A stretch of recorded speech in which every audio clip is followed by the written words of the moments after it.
बिस्मिल्लाहिर्रहमानिर्रहीम। Atiq Usman official channel के नाज़रीन को एडवोकेट मलिक अतीक उस्मान का सलाम हो। आज की इस वीडियो में हम बात करने वाले हैं कि एफबीआर ने रिसेंटली जो है वो टैक्सेस की एक भरमार कर दी है, जिसको आप कह सकते हैं कि 80% 80% तक जो है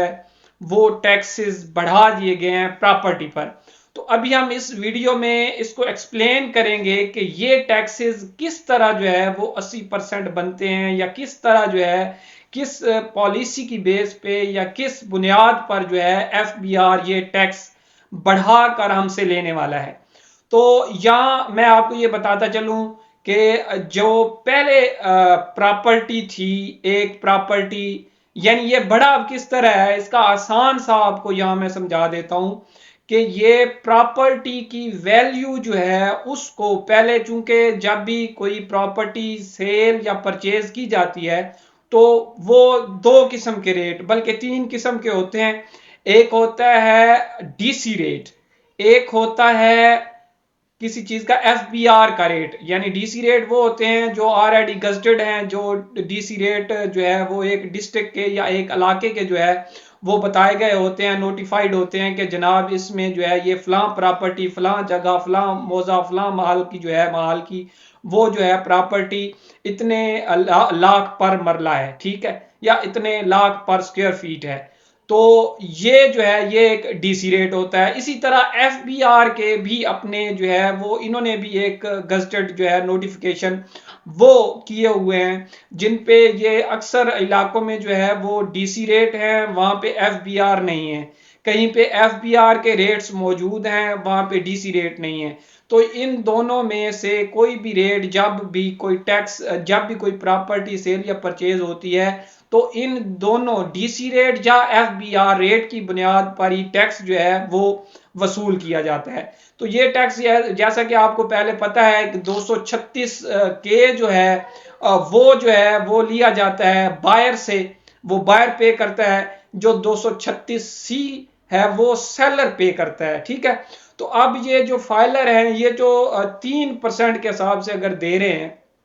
अच्छा यहां मैं ये भी बता दूं 7E जो है 7E का टैक्स जो है वो इसके अलावा होता है वो जब प्रॉपर्टी जो है 25 मिलियन से अबव की होती है मालियत उसकी, यानी 25 मिलियन से बढ़ जाती है किसी प्रॉपर्टी की वैल्यू सेल करते हुए परचेज करते हुए, तो उस पर जो है वो 7E का टैक्स जो है वो भी लिया जाता है। तो अगर इससे कम हो तो फिर इस पे वो जो है वो एक सर्टिफिकेट जो है वो पेश करना होता है कि हमारी प्रॉपर्टी जो है उसकी वैल्यू जो है वो 25 मिलियन से कम है। तो बहरहाल अभी हम यहाँ पे बात करेंगे कि ये 80% तक कैसे बढ़े हैं। तो ये इस तरह बढ़े हैं कि एफबीआर ने 56 सिटी जो है 56 शहरों के रेट जो है वो नए जो है वो रिवाइज किए हैं, या उन्होंने बताए हैं नोटिफिकेशन के जरिए कि जनाब एक प्रॉपर्टी जो कि वो लोग भी क्योंकि सियाने थे, अब एफबीआर उनसे भी सियाना हो गया है कि लोग क्या करते थे, एक जो प्रॉपर्टी है उसका एक्चुअल रेट जो है वो तो है वहां पे 10 या 12 लाख मरला, ठीक है। अभी डीसी रेट या एफबीआर का रेट जो था वो आ रहा था 5 लाख पर मरला, ठीक है। तो अभी क्या किया है एफबीआर ने कि एफबीआर ने जहां पर ये रेट जो थे वो कम थे,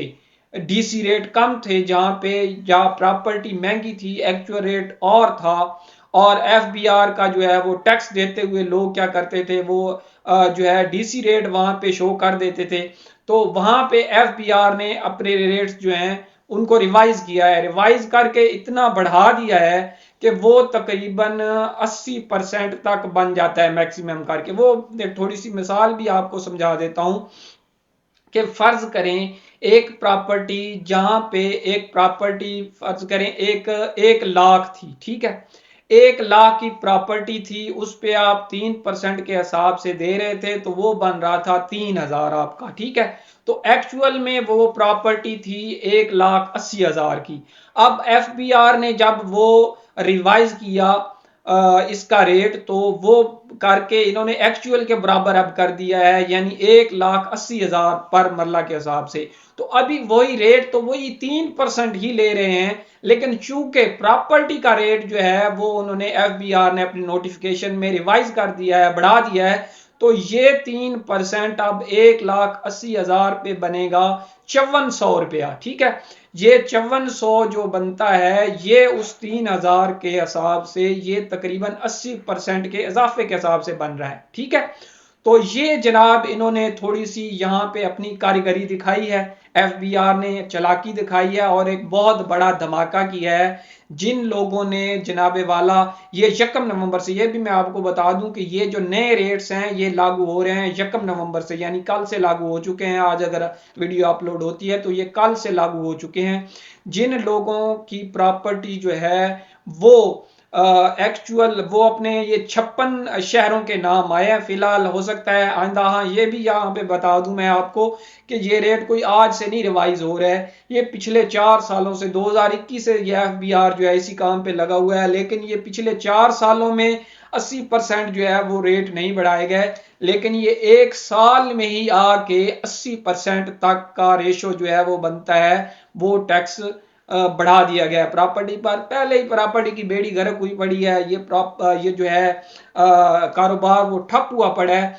तो अभी मसला क्या है, अभी मसला ये है कि ये एफबीआर कहता है कि जनाबे वाला ये जो हमारा टारगेट है वो है 600 बिलियन का, यहाँ से यानी रियल स्टेट का जो है ना बिजनेस, यहाँ से हम जो टैक्स कलेक्ट करने जा रहे हैं पर ईयर का वो 600 बिलियन हमारा टारगेट है। तो अभी हमारा जो हम टैक्स जो टारगेट अचीव कर रहे हैं वो पर ईयर हम सिर्फ 200 बिलियन कर रहे हैं। तो चूंकि हम ये टारगेट हमारा अचीव नहीं हो रहा, इसलिए इन्होंने ये वाला पंगा डाला है। तो पंगा डालने का, लेकिन अगर देखा जाए तो ये अगर देखें तो ये जो एक फाइलर बंदा है या जो टैक्स पे कर रहा है उस बेचारे पे तो ये बोझ ना डालें। अगर ये बोझ डालना ही है तो जो नॉन फाइलर है उसको इस सर्कल में लेके आए, उसको जो ज्यादा से ज्यादा लोगों को जो है वो टैक्स सर्कल में लेके आए और वो इस तरह का कोई बनाए, कोई रूल बनाए या कोई कानून बनाए जिसमें जो है ज्यादा से ज्यादा लोग जो है वो इस सर्कल में आके रजिस्टर्ड हो सके, यानी एफबीआर में आकर रजिस्टर्ड हो सके और वो टैक्स पेयर बन सके, ताकि जो ये टारगेट है वो अचीव हो सके। अब ऐसा तो नहीं होना चाहिए कि एक बंदा जो है वो, ये तो वही बात हुई उस मुहावरे के रिलेटेड हुई कि जिसने सबक याद किया उसको छुट्टी ना मिली। ठीक है, यानी जो बेचारा पहले से ही टैक्स पे कर रहा है, जो टैक्स सर्कल में है, उसी पे ही बार बार जो है ये बोझ डाला जा रहा है। तो बहरहाल ये देखते हैं, पता नहीं अब कोर्ट में चैलेंज होता है या क्या होता है। बहरहाल अब जो होना था हो गया, अब मुझे तो नहीं लगता कि ये पीछे हटेंगे। तो बाकी इस तरह से करके, यानी ये वैसे परसेंटेज इन्होंने नहीं बढ़ाई है, असल में हुआ यूं है कि ये प्रॉपर्टी के रेट जो हैं रिवाइज करके इन्होंने वो जो नोटिफाइड उसमें इन्होंने उसका रेट जो है वो एक्चुअल के करीब कर दिया है, ताकि जो लोग जो है वो इसमें थोड़ा बहुत अपना प्रॉफिट ले लेते थे, बच जाते थे, बचत हो जाती थी डीसी रेट लगा के, कि एक प्रॉपर्टी की वैल्यू जो है वो ज्यादा होती थी एक्चुअल और वो डीसी रेट पे आके कम दे देते थे, इस तरह वो टैक्स की बचत हो जाए। लेकिन अब वो वाली बचत भी खत्म हो गई है। तो उम्मीद है आपको इस छोटी सी वीडियो में कोई थोड़ी बहुत इंफॉर्मेशन मिली होगी। अगर वीडियो अच्छी लगी हो तो चैनल को जरूर सब्सक्राइब कीजिएगा,